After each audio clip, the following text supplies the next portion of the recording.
Muito boa tarde, Brasil. Vamos falar de política mais uma vez. Vamos mergulhar com certeza na área de segurança, né? Porque o Brasil precisa mergulhar nessa área. Está todo mundo de olho no que está acontecendo no Rio de Janeiro, mas com a esperança de que dê certo lá, para que a mesma coisa possa acontecer no Brasil inteiro. Talvez não haja necessidade de uma intervenção como foi feita no Rio de Janeiro, e ali não tinha outro jeito. Ou havia intervenção, ou simplesmente o Rio de Janeiro ia sair do mapa do Brasil, sabe? E proclamarem lá uma independência de um Estado, né, voltado ao banditismo e tudo mais. Ali não tinha mais condições, não. E aí a gente vai mergulhar nesta área e falar um pouquinho, ver o que está para acontecer no Congresso, né? Peguei até uma matériazinha da TV Câmara e também uma da TV Brasil, uma dizendo, por exemplo, da TV Câmara, o que se espera nesta semana, né? Há um julgamento, por exemplo, na Comissão de Ética de 4 parlamentares, a gente mostra isso, né? E no Senado, basicamente, vão mergulhar na área de segurança. Para a gente tratar desse assunto, conto mais uma vez com um cientista político, Rócio Barreto, que está sempre comigo aqui, me socorrendo, né? Seja bem-vindo mais uma vez, obrigado por ter vindo, Rócio.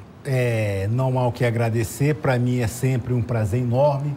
Doutor Yuri, a você de casa, é sempre um prazer poder colaborar, e eu acho que a gente trazendo para o debate esses assuntos, a gente esclarece muito mais, tanto o telespectador quanto a nós mesmos. A última vez que estivemos aqui, eu, professor Yuri, a gente falava do fim do governo tentar votar a Previdência. Uhum. A gente estava certo na nossa análise de que o governo não ia conseguir votar a reforma da Previdência nos moldes que ele queria. Nós dissemos naquele dia também, na área de segurança, que haveria uma intervenção. O Yuri me ligou no dia seguinte. Aliás, abra aí, ó. Está conosco também o professor, né? O advogado, o jurista Yuri Melo. Seja bem-vindo, Yuri, mais uma vez. Obrigado, é um prazer estar aqui com os dois grandes mestres, né? A gente praticamente quase falamos de intervenção. Até me lembro uma fala dia seguinte, logo cedinho, o Yuri me ligou. Você viu? Eu te falei. A gente falou que tinha que fazer alguma coisa no Rio de Janeiro imediatamente. E assim foi feito. É verdade. Mas complementa aí, Rócio. Então, a gente falava de que não haveria a votação da reforma da Previdência, que o governo já tinha entregado os pontos e que o máximo que poderia acontecer era uma reforminha. Agora, a reforma da Previdência é um dos maiores desafios para o próximo gestor executivo federal do Brasil. O próximo presidente que assumir no dia 1º de janeiro do próximo ano, ele vai ter que mergulhar nesse assunto. Vai ter que mergulhar nesse assunto de uma forma bem firme para tentar ajustar as contas. Fazer uma reforma que tente agradar as pessoas, acabe com as regalias de determinadas carreiras, principalmente do judiciário, porque a gente até falava, Yuri, com os penduricalhos que os juízes têm. O teto constitucional hoje é em torno de 34 mil. Isso mesmo. 34 mil reais o salário, Celso. Mas só que isso aí de vencimento. Tem penduricalhos como auxílio alimentação, auxílio moradia, auxílio paletó e um bocado de auxílio aí, que quando pensa que não, o camarada chega a ganhar 100 mil reais de salário. Isso aí é inadmissível, a gente não pode admitir isso. E com relação à intervenção na segurança, principalmente no Rio de Janeiro, a gente teve aí 2014, a Copa do Mundo no Brasil, 2016, as Olimpíadas, e esses eventos internacionais, a gente percebeu que havia necessidade de mexer na segurança. A segurança não estava atendendo às necessidades dos brasileiros e também de eventos internacionais, como foi Rock in Rio e outros eventos, principalmente na cidade do Rio de Janeiro. O governo, com a criação desse ministério e com esse decreto de intervenção, vamos chamar assim de intervenção militar, né, Yuri? Acho que a gente pode chamar assim de intervenção militar. É uma intervenção. Esse decreto. O Exército foi chamado a fazer aquilo que constitucionalmente ele foi feito para fazer. Exatamente. Ele tem que parar. É o seguinte, os coleguinhas aí que ficam botando formiguinha na cocada e dizendo que o militarismo está voltando e tudo mais. Não, nós estamos colocando o Exército constitucionalmente fazendo aquilo para que ele foi criado. Tomar conta da segurança. Tomar conta da segurança do Brasil, mano, velho. Quando se fala segurança, o Rio de Janeiro está passando por uma tiguaça, né? E outros estados brasileiros estão a caminho que, se não tomar conta agora, mano, ninguém toma conta mais. A gente está vivendo uma situação de extermínio de civis, né? Praticamente uma guerra da Síria ali no Rio de Janeiro. Todo dia e outro dia também tem morte, mano, velho. Como você muito bem falou, o Exército Brasileiro, quando ele é chamado para cumprir uma missão. Qual é a missão do Exército Brasileiro no Rio de Janeiro? É pacificar. Se é para pacificar, vai pacificar. Agora, o Estado tem que fornecer todos os elementos necessários para que o Exército possa desenvolver sua função. Mandado de segurança coletivos, ele tem que ter uma liberdade para poder enfrentar o inimigo. Ali você não está enfrentando, não é um bandido. Qualquer homem que esteja portando um fuzil no meio da rua, ele é inimigo do Estado brasileiro.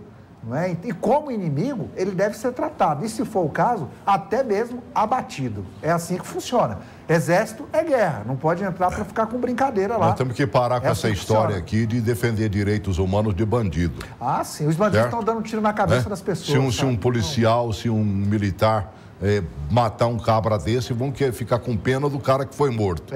Né? Não vão ver que a folha corrida dele parece um rolo de papel higiênico. Você joga assim, tem 30 metros de comprimento, com tudo que não presta que ele praticou ali. É o seguinte, até é bom esclarecer isso ao telespectador, que o Exército, quando ele não entra para discutir, ele vai dar a voz. Você está preso, levanta a mão e deixa a arma no chão. Eu não vou levantar, vou apontar, ele vai ser abatido. Vai, com certeza. Ele vai ser abatido, tem que ter essa consciência. Então, como disse os militares estão falando, ele entra para cumprir as missões. A missão dada pelo governo federal é essa. Bandido é o seguinte, ele não sai do pedaço. É igual rato. Eles vão para cima. Ele continua no mesmo buraco. Ele sempre volta pro mesmo buraco. E vão desafiar. Mas eles têm medo também. Quem tem medo, né, mano, velho? Tá aí, ó.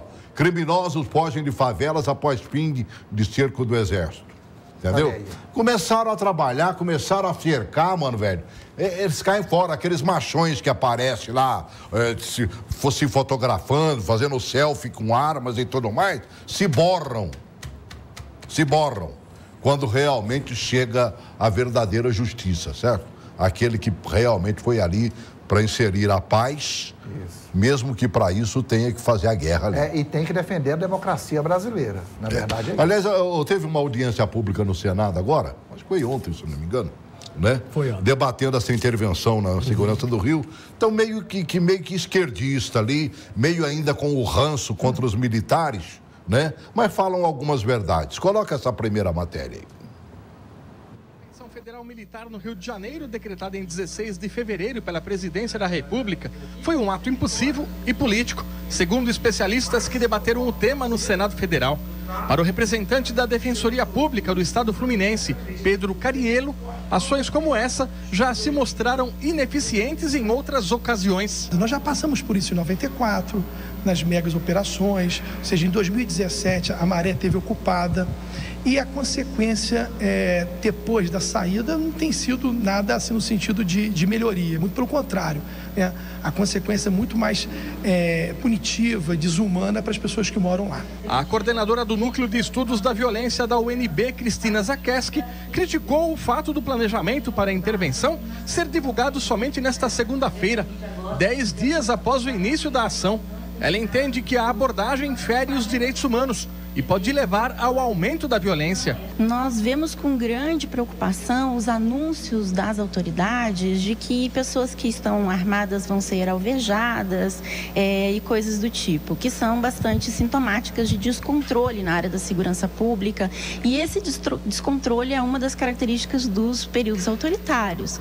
Então, isso nós já vimos em vários momentos e isso significa que nós não vamos ter uma solução para o problema da violência, nós vamos ter um aumento do problema da violência e isso coloca em risco tanto a vida das pessoas naquela cidade e em tantas outras, se isso for uma coisa que se reproduza, mas também coloca em risco a figura dos próprios militares. Os participantes também afirmaram que o país precisa rever as políticas de segurança pública, oferecendo primeiro soluções para a proteção e inclusão dos mais jovens As tropas ocupam, inclusive, os poucos espaços de lazer que a população tem ali nas regiões de intervenção. Então, quer dizer, é necessário que essa política ela venha dentro de um pacote maior que pense a segurança não como uma intervenção policial, mas dentro de um processo em que a educação, a saúde, né, a participação social, principalmente da população, deve fazer parte desse pacote. Outro ponto de ação seria o efetivo combate ao tráfico de drogas e armas na origem, e não mais nos morros. E, por fim, acabar de vez com intervenções utilizando as Forças Armadas. Mudar essa política de guerra para uma política de redução de danos, estabelecendo critérios objetivos, como aconteceu no Uruguai, Portugal, Estados Unidos, na Califórnia.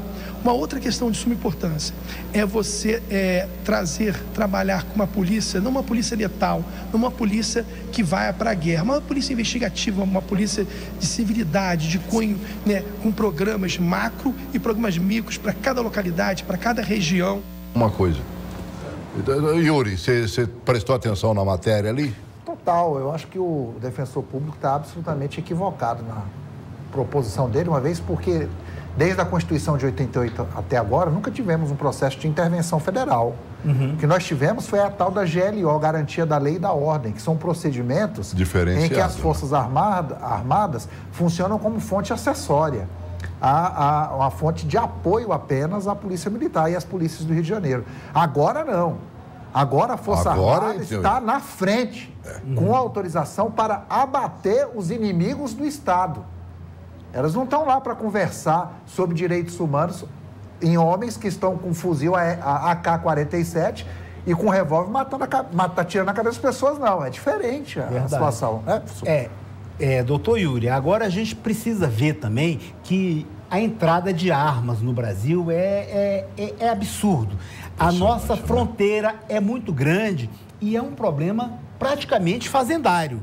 A gente não tem fiscalização e não tem controle dessas armas. A gente poderia aproveitar essa intervenção do Exército, principalmente no estado do Rio de Janeiro, e para tentar fazer uma fiscalização maior, para impedir que armas cheguem aos criminosos. Hoje pela manhã eu ouvi no rádio que foi feita a prisão de 15 fuzis e diversas passou na TV ontem. Munição. Eu vi isso aí realmente. Exatamente. Munição aí, aos... munição a gente nem conta. Rapaz, dava para matar meio Rio de Janeiro. É de 50 mil em diante. As munição munição para fuzil AR-15 principalmente. Aquele cidadão que foi pego nos Estados Unidos agora, né? Que ele mandava, desocupava os aparelhos lá, tirava o miolo e enchia de isopor com armas dentro. Exatamente. A gente tem que prestar atenção nessa fiscalização. Eu gostei de uma fala do general que está, né, o Braga Neto, ele dizendo o seguinte: nós viemos para cá e neste tempo já destinado, nós vamos fortalecer a polícia, as polícias do Rio de Janeiro, para não acontecer o seguinte: terminou a intervenção. A gente volta para casa e deixa o Rio de Janeiro uma bananosa.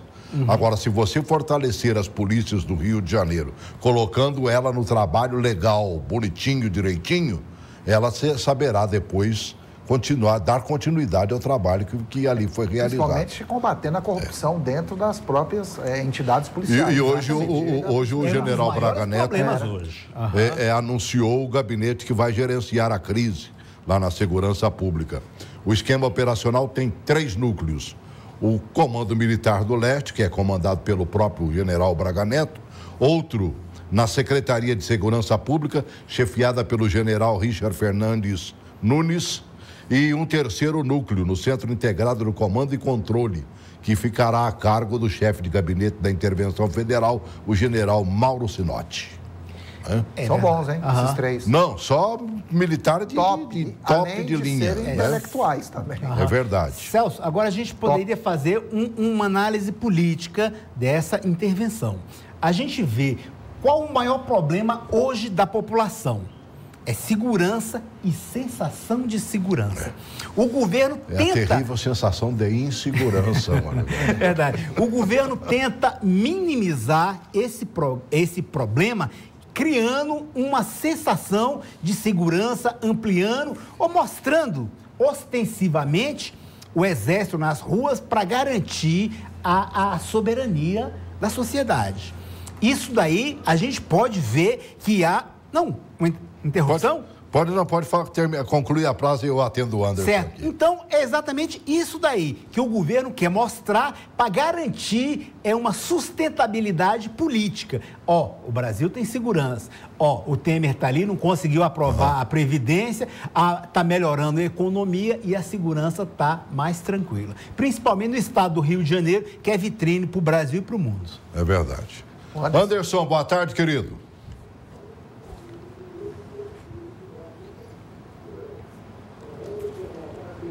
Boa tarde, Celso. Diga, irmão. Boa tarde aí também para os nossos convidados aí, que eu admiro bastante, gosto muito. Boa tarde. Boa tarde. São pessoas com uma visão bem clara, mas eu tenho alguns questionamentos. Aham. Minha preocupação é o seguinte, essa intervenção vai acabar, uma hora ela termina, né? Verdade. Uma hora o Exército vai embora. Nós tivemos essa experiência aqui. Em várias ocasiões aqui, o Exército chega, né? Aí todo mundo se amoita, vai ficando todo mundo amoitado assim, quietinho. Depois a bandidagem volta com toda a força. É isso que acontece. E vai acontecer de novo. Né? Tomara que não. Nós temos um problema muito sério aqui. A maioria dos comandantes da PM, os coronéis aqui de batalhão, são pessoas que já foi provado que são corruptos, né? O próprio ministro da Justiça já acusou a segurança do Rio de Janeiro de corrupção, né? Isso aí é uma coisa que já foi falada também. Quer dizer, a situação aqui é bem difícil. Eu acho que tem que entrar sim, eu acho que o Exército tem que entrar sim, eu acho que tem que tomar fuzil, claro, é óbvio que tem, mas isso eu acho que ainda é enxugar gelo. O Rio de Janeiro tem um potencial turístico enorme. Hoje, no Carnaval, aí deixaram 700 e poucos bilhões de dólares aqui no Brasil, boa parte disso no Rio de Janeiro, né? Só que entrava muito mais. Os turistas não estão vindo por causa de problemas de segurança. Verdade. Então, eu tenho que entrar com política pública boa, tem que dar educação a essa garotada toda. Você está concorrendo, deixa eu dizer para vocês qual é a concorrência aqui. Um traficante dá, em média, de 800 a R$1.000 para um garoto de 14 anos de idade, botar 2 PT 380 na cintura, entendeu? E fazer a contenção numa comunidade. Como é que você vai concorrer contra isso?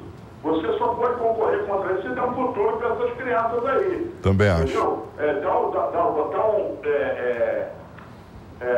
Profissionalizar, dar uma visão, porque senão a garotada vai ficar nisso mesmo. Vão morrer cedo, mas vai dizer isso com um garoto de 14 anos que está com tênis de marca, roupa de marca, e 2 PT 380 na cintura, e ganhando R$800 por semana. Ele não vai acreditar nisso, tá entendendo? Ele vai achar que ele está numa boa. É certo que ele vai morrer daqui a mais 4, 5 anos, ele vai morrer, porque essa é a expectativa de vida de um Triste, garoto. mas é verdade. O Estado tem que entrar de maneira séria, com política social, para dar futuro. A criança tem que olhar e tem que pensar assim, eu tenho um futuro, e o futuro não é só isso aqui. Tá bem. Uma boa tarde para vocês. Muito obrigado. Excelente fala, Anderson.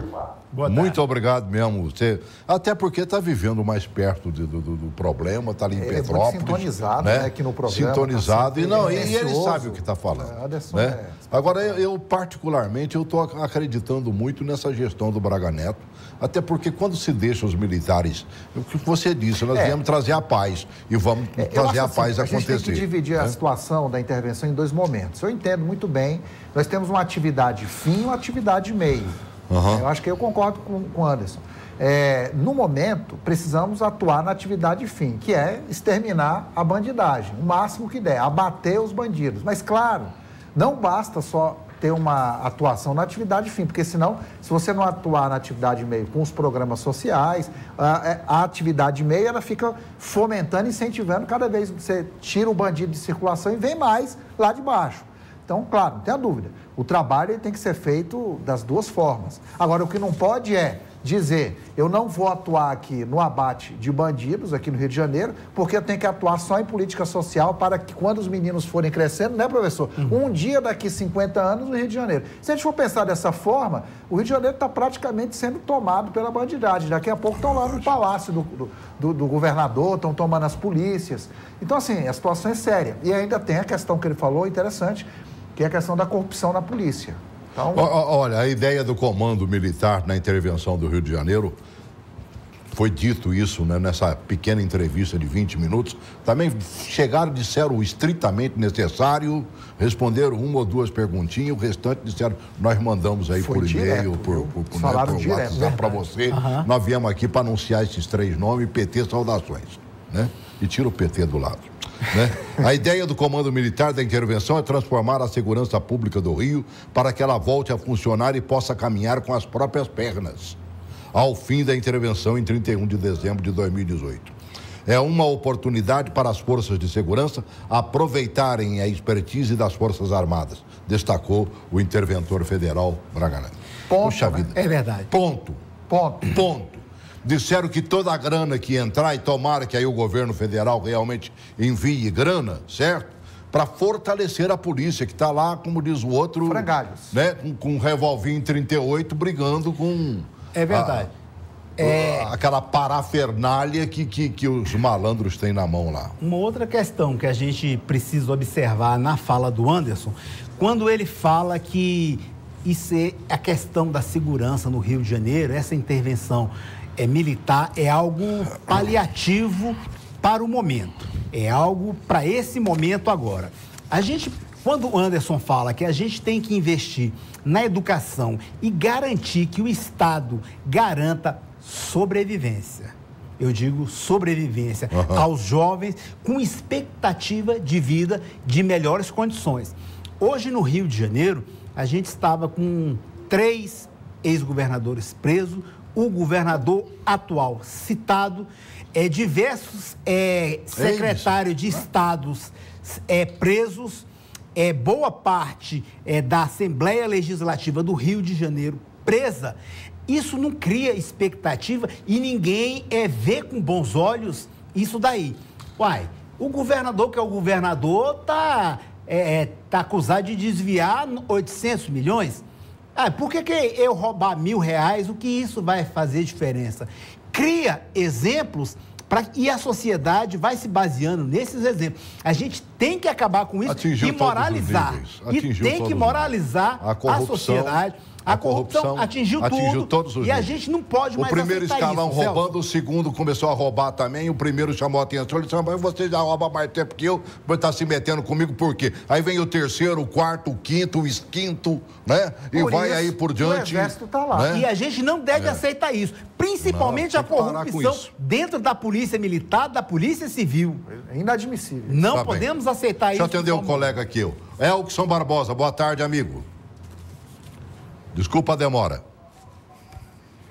Boa tarde, Celso. Boa tarde aí aos nossos amigos aí presentes ao Diário Brasil. Boa tarde a todos os telespectadores desse programa. Celso, falando em segurança pública, eu assisti hoje uma reportagem que o governo do Distrito Federal comprou quase 300 viaturas novas. 299 viaturas. Num custo de quase 125 mil cada uma. Completa, né? 300 viaturas novas vai resolver o problema da segurança pública do Distrito Federal? Esse dinheiro que foi investido em compras de viaturas não seria melhor ter contratado policiais que pode ser feito na dupla Cosme e Damião, com patrulhamento de bicicletas? Porque, Celso, eu vejo o seguinte, o estado de Goiás ele é imenso. E a polícia de Goiás anda em Fittipalho. É verdade. E faz a mesma segurança que a polícia militar do DF faz. Verdade. E o Fittipalho, ele não custa R$30 mil. Eu não quero dizer que a polícia do Distrito Federal não possa andar numa viatura melhor por nós que estamos na capital do Brasil. Mas comprar viaturas no valor de R$125 25 mil reais, 299 viaturas, e dizer que vai resolver o problema da segurança pública do Distrito Federal é mentira. Porque só foram investidos quase 35 milhões. Se esse dinheiro aí contrata 2 mil, 3 mil novos soldados para hoje colocar na cidade satélite e melhorar o nível de criminalidade, que é alto, o resultado é melhor. Tá certo. Agora, não dá, né? Mais uma vez a gente vê um exemplo aqui do nosso estado de Goiás, que a maioria usa Fiat Palio, que hoje o Fiat Palio é 30 mil reais, e a Polícia Militar do Distrito Federal anda em carros novos no valor de 125 mil reais, e a segurança pública não funcionar. Muito obrigado, Celso. Grande abraço, Elkson. Eu gosto das suas observações. O Elkson está de olho sempre aí, ó. Né? Realmente, já fizeram uma melhorazinha, viu, Elkson? O simples fato de não terem comprado as viaturas que compraram anteriormente, aquelas que capotaram a revelia, né? E sabiam, porque aqueles carros são carros para capotamento, jamais deveriam ser carros para policiais. Não deixou de falar. Nos Estados Unidos, carros como aquele, por exemplo, vem com uma advertência logo na porta aqui do motorista, dizendo carro passível de capotamento, ou seja, capota facilmente e tudo mais, né? Eu tive conversando com agora, pelo menos, Corollas não capotam. Não é Corolla, não. Essas que compraram aí agora é da marca Nissan, semelhante às outras que capotavam. Então vai capotar também. Inclusive capotou uma porque hoje. Falaram, hoje são 30 já capotadas. Essas que compraram agora foi 37 Se for da mesma... reais. Câmbio automático, ar-condicionado, rapaz, o carro é um luxo. Agora, gastar sola de bota no meio da rua para fazer a defesa da sociedade não pode. Que segurança é essa? O começo de toda a segurança chama-se Cosme e Damião. Exatamente. Agora, o interessante seria uma ronda ostensiva. Mas agora precisava da sociedade provocar esse debate, seja na segurança pública, mas eles seja estão nem fóruns. aí para a sociedade, mano. Mas o certo Os caras seria não ouvem ninguém, não, mano. O certo seria que tivesse esse debate. Nós que temos que aprender a votar no governo e a eleger gente que no futuro venha nos ouvir. E dar respostas nas urnas. Um bando que não estão nem aí para você. O povo, ó. Entendeu? Você sabe como é que trabalha aqui a Polícia Militar do Distrito Federal? Ela trabalha da seguinte forma, sobre pontos de maior intensidade de criminalidade. Vamos dar um exemplo aqui, Asa Sul, Asa Norte. Se tem mais crime na Asa Norte, aí ele encaminha mais viaturas para lá. E deixa desassistir da Asa Sul. Aí a bandidagem sai da Asa Norte e vai para a Asa Sul. É assim, Brasília inteira funciona desse jeito. É o que estão fazendo no Rio de Janeiro. Opa, nós vamos subir essa favela aqui. O que faziam. Eles pulam para outra, mano. O que faziam, né? Daqui uns dias, né? Por que os governos do Espírito Santo, de Minas e tudo mais, que estão na divisa com eles, estão super preocupados. Então quer dizer que sem ocorrência a polícia não vai. Não vai. Se tiver ocorrência, tem. É mais ou menos isso. E a pessoa não vai fazer ocorrência exatamente para o povo não está nem perdendo tempo. O trabalho preventivo. Até porque, como esses dias para trás, se você quisesse fazer uma ocorrência, você não fazia. Né? A nossa Polícia Civil estava no... Só funciona algumas delegacias. Paradona. Deixa eu atender a Maria Rita aqui. Oi, Maria Rita. Boa tarde, querida. Rita? Boa tarde, senhor. Diga, amiga. Eu sempre participei com vocês aí, com o maior prazer, eu gosto do programa de vocês e muito. Eu acho que é a única canal que nos dá o direito de eu passar a voz da nossa opinião. Diga, Rita. Aí, Celso, é como vocês estão comentando, vocês vê o Rio de Janeiro, a que ponto nós chegamos. Tudo por corrupção de político, porque tudo no Brasil tem política. Não adianta ninguém falar que eu não gosto de política, porque nós vivemos a política. É verdade. A nossa vida depende dela, o nosso bem-estar. E o que nós estamos vivendo no Brasil, hoje, esses candidatos que aí estão, esse ano, eles adiaram a Previdência Social, a votação da reforma da Previdência. Eles estão pensando que eles vão ganhar para alguma coisa, mas nós temos o nosso troco na mão para eles, nós vamos derrotar eles esse ano. Eu espero que nós, brasileiros, tenhamos consciência do que nós passamos até hoje. De 2090 para cá, até hoje, nós passamos com político.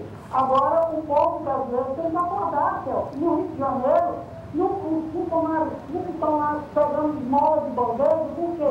Porque não tem dinheiro para pagar nem o funcionário público. Há intervenção federal. E Michel Temer vai dar entrevista morrendo de rir, achando graça, achando que ele está fazendo grande coisa. Isso é obrigação dele, era obrigação dele mandar dinheiro para o Rio de Janeiro para fazer concurso, para ter prevenção. E não depois da interferência nacional. Por quê? Interferência federal. Por quê? Porque ele está achando que ele está fazendo muito, ele não está fazendo nada, Celso. Assim como vem do presidente da República, até o vereador, todos são corruptos no Brasil.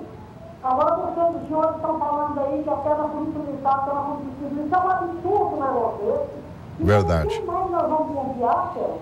Nós vamos votar em quem? Nós vamos acreditar em quem? A gente passa uma briga da polícia militar, os policiais estão ali para trabalhar, o Detran está ali para nos multar.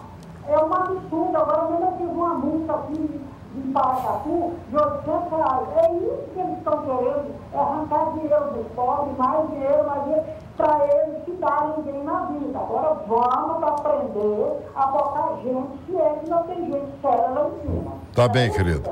É verdade. Um abraço para todos. Um abraço, Rita. Um grande abraço. Bem observado. Não, muito bem observado. Eu lembrei aqui de Camaçari, lá na Bahia, onde tem 22 vereadores, 21 estão enrolados com a justiça. Só um que está salvo lá, um pastor. O pastor Jairo Jonas. Hoje nós não vamos ter... Aliás, nós já estamos terminando o programa. Nós pegamos começando pelo Rio de Janeiro, e não tem como sair dessa situação de segurança, né? Mas você veja, por exemplo, hoje lá na Câmara dos Deputados, 4 parlamentares serão julgados no Conselho de Ética. Conselho de Ética são 20 membros, 10 deles estão mais enrolados do que os que estão sendo julgados. Parece piada pronta, né? Então, bota piada pronta nisso, né? Então, olha, sinceramente, viver desse jeito num país em que o sujo fica tomando conta do mal lavado é muito complicado. Você falou de Camaçari. Aqui no Distrito Federal, na Câmara Legislativa, dos 24, 13 respondem a processo judicial. Tem um até que já é réu. Réu, investigado, citado, e muitos, assim, respondem a processo judicial. 13, mais de 50%. Né? E porque não há uma condenação em segunda instância, eles permanecerão, se reelegerão. Exatamente. Não há cassação. Terão o respaldo né? Exatamente. De não cair em primeira instância. Exatamente. E a inocência que eles adotaram lá, né? Enquanto não transitar em julgado nenhuma decisão judicial... em nível de justiça, aí dentro é como se ele fosse inocente, aí vai ficando ali... Deixa eu te perguntar, ô jurista, o cidadão que está nesta, por exemplo, né, como deputado distrital hoje, sim, ele está envolvido nessas falcatruas aí e tudo mais, e ainda não há um julgamento, ainda não há se ele for reeleito o ano que vem, ele continua respondendo isso aí, ou simplesmente acabou esse período de 4 anos, acabou? Não, o processo ele continua, esses processos vão continuando. Pode não acontecer lá dentro do Conselho de Ética deles e tudo mais. Claro. Mas na Justiça eles vão continuar respondendo. Continua do mesmo jeito, não tem escapatória não. Correndo Tanto é verdade que o Conselho de Ética, ele suspendeu temporariamente até a Justiça resolver. Agora, o fato de você encerrar uma legislatura para outra não passa a mão na sua cabeça, não. O crime continua existindo ainda. Não tem isso, não. É o caso do presidente Temer, que o processo foi arquivado. Exato. Vai ser aberto pela Justiça. Quando ele sair da presidência, vai ser reaberto e ele vai responder por aquilo ali. Uhum. Tá é o que nós esperamos. Deixa eu atender mais um telespectador. É Paulo, o Edson. Fala mais longe do microfone assim que eu te... Tá, boa tarde quem está no telefone aí, porque eu não consegui entender seu nome, me desculpa, né? Meu abraço a você e a desculpa acima de tudo. Diga, querido. Ok, é o Aurélio do Guará. Ô, Aurélio, seja bem-vindo, querido. Eu gostaria de parabenizar os dois juristas e o senhor, Celso, que há muito tempo eu te assisto. Parabéns. Abraço, Aurélio. Obrigado. Diga. Quanto à intervenção no Rio de Janeiro, eu quero me referir à força máxima que está lá. Nesse momento, são os praças do Exército e das Forças Armadas. Eu estou me referindo entre cabos e soldados, que são a força maior. Uhum. Eu perguntaria aí para os comandantes se esses praças, que são as forças maiores, não moram no morro. ou se eles moram em Copacabana ou região dos lagos. Porque o crime, ele migra do morro para o outro. Verdade. E os jovens que estão lá com o fuzil na mão não têm a mínima competência de técnica policial. Estão expostos a qualquer ali, homicídio ou ser assassinado ali. Entendi. Não tem técnica policial. Eu respondo ele. Tá bem, Aurélio. O Estado está expondo esses meninos. Entendi. Eles moram no morro. Tá bem. Eles não moram na região dos lagos. E é isso exposto. E o que é que os juristas e o que é que os comandantes estão fazendo nesse sentido? Com essa grande força, essa grande massa, defendendo ali, morrendo ali na periferia. Aí alguém fala, mas aí pode botar ele no morro, botar ele em outro morro, mas o crime também migra. E como é que fica a vida desses garotos? Tá bem. A maioria deles, eu diria que moram no morro. Muito obrigado. Grande abraço, Aurélio.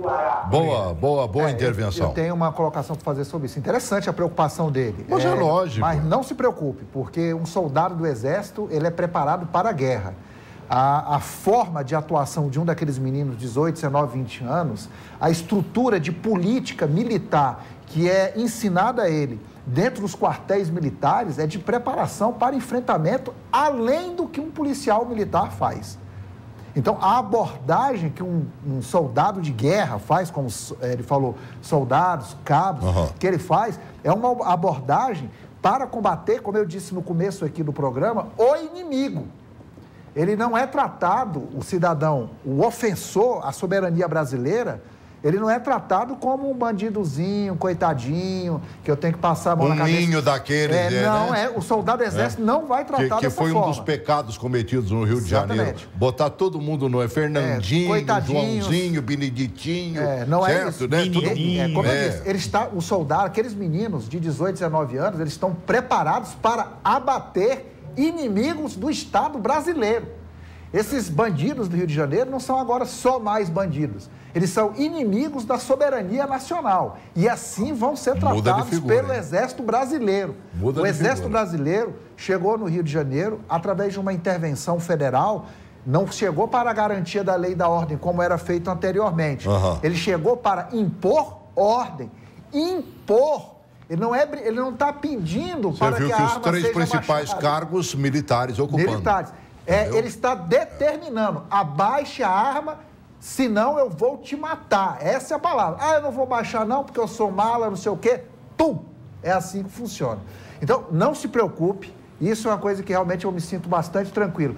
Que aqueles garotos que lá estão muito bem preparados pelas Forças Armadas brasileiras. Inclusive, não é só para defender de bandido no Rio de Janeiro, não. É para defender as fronteiras nacionais de outros países. Quiçá o Rio de Janeiro. Imagina. Tudo bem. E tem o restante das Forças Armadas que podem ser chamadas a qualquer momento. Fuzileiros da Marinha, por exemplo, aeronáutica. Rapaz, olha, tem que dar certo. Não pode mais dar errado. Estou torcendo. Certo? O que tiver que ser feito, será feito. Lembrando, por exemplo, com a preocupação do Aurélio, de que nesses momentos, por exemplo, que eles vão combater lá os malucos doidos lá, eles vão ter também a polícia militar agindo, a polícia civil agindo e tudo mais, né? Está todo mundo à disposição do comando que é do Exército. E tem o serviço de inteligência também, lógico. Sim, o serviço de inteligência do Exército de tudo. O serviço de inteligência está Eu acho que o combate à violência ali está muito mais na mão do serviço de inteligência do que qualquer outra coisa. Sem dúvida, exatamente. Para você chegar no morro daquele, corre frouxo demais. Ali, os caras mandam e comandam ali, de drone, sem que ninguém interfere. Há um serviço de investigação e um serviço de investigação mais sério, porque a Polícia Militar não tem como fazer o serviço de investigação, porque ela mal está dando conta de fazer a ronda ostensiva. Ela mal está dando conta. E a Polícia Civil não tem homens suficientes para fazer o serviço de investigação. Então, o Exército vai usar o serviço de investigação e o serviço de inteligência para garantir, né, pelo menos o que a gente espera é que seja isso, que garanta uma segurança para as pessoas e tragam a tranquilidade e a sensação de paz e segurança. E vai combater com arma pesada, né? Então, se tem ali uma amotinação, uma aglutinação de bandidos, né? Com fuzis AR-15, 10 bandidos atirando na força militar, ele vai colocar um tanque, posicionar, calcular e vai dar só um disparo. Ali já fica 10. Então é assim, o Exército não está de brincadeira e o Exército brasileiro, ele nunca foi de brincadeira, até porque nós temos uma estrutura democrática arraigada em cima de princípios militares fortíssimos, inclusive com a doutrina Monroe, quando foi aplicada aqui no Brasil por volta da Primeira Guerra Mundial, quando foi implantados os princípios militares norte-americanos aqui. Então a gente tem que entender o seguinte, as Forças Armadas não é um estado paralelo ao que o Brasil. As Forças Armadas, como nós civis, somos o Brasil. Fazemos parte do mesmo país, mano, velho. Não existe Forças Armadas separadas. Todos somos o Brasil. E estamos unidos para defender o Brasil. Todos nós juntos. Verdade. Eu estou me lembrando aqui do grito de guerra que a gente fazia no ano de 67, 68, ali durante a que a gente, como estudante, ia para o meio da rua e tudo mais, né? E uma das maneiras simpáticas, porque estavam soldados ali também vigiando a passeata e tudo mais, né? E a gente gritava que soldado também é gente. Então, soldado também é gente, ele vive nessa nação, depende de um salário como nós para poder sobreviver, e hoje eu diria que a vida dele é um tanto quanto mais difícil, né? Se ele sair fardado por aí, ele está correndo um risco danado. Principalmente agora. Não é mesmo? Principalmente agora. O Rio de Janeiro que o diga. Então, quantos nossos militares, policiais militares não foram mortos no Rio de Janeiro nesses últimos tempos aí? A preocupação do Aurélio diz respeito a exatamente isso também. Lógico. Que o soldado ali, no combate, ele vai ter que voltar para casa. E muitos deles moram no morro. No morro que está sendo feitas as operações. Foi uma preocupação dele também, foi essa. A garantia do soldado, que o soldado tem que voltar de farda, indiferentemente do policial militar, que sequer usa farda na rua para não ser reconhecido e não ser abatido, usando o termo abatido, aqui. A palavra que é essa. Rapaz, as coisas já estavam andando razoavelmente bem no Rio de Janeiro. Aquelas UPPs, no comecinho, começaram a funcionar direitinho. A preocupação dos nossos telespectadores, eu acho que o Anderson dizendo, né? Não pode deixar depois nas mãos do Deus dará e tudo mais. Mas o general Braga Neto fizeram isso anteriormente e aí aquelas medidas com as unidades lá de proteção caíram por terra. Eles se deixaram corromper também. Deixaram corromper. E eu acho que, acima de tudo, eles têm que passar limpo a própria instituição, a Polícia Militar. O mais importante é isso daí, que dê esse tipo de resultado e que não seja algo somente paliativo, que seja algo emergencial para que a gente está precisando agora, mas que deixe resultados e esses resultados permaneçam. Não, eu espero, inclusive, que a Polícia Militar e a Civil, como disse o general Braga Neto, aproveite essa oportunidade de entender como é que se funciona o aspecto segurança e segurança em nível nacional, talvez, para a implementação de suas atividades no Rio de Janeiro. Acho que é um momento de aprendizado também, não é? Quando a coisa perde o controle, as Forças Armadas estão aí para realmente garantir esse controle. Entendendo que aqueles bandidos que outrora eram chamados de bandido, agora pensam que são chamados inimigos do Estado brasileiro. E é o seguinte, portou fuzil, se você está com fuzil, é bandido e atirou na polícia, atirou no exército, ele vai ter a força em cima dele. E é assim que tem que ser feito. É duro, a gente sabe que é duro. Podem sair pessoas inocentes feridas num combate desse.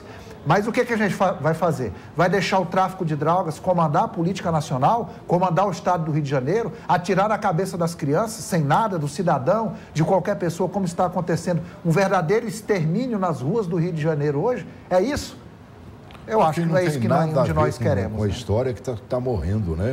A tal da bala perdida de 10 anos lá, é uma assassina quanto mais. Mulheres grávidas tomando tiro na barriga de AK-47, isso é um absurdo.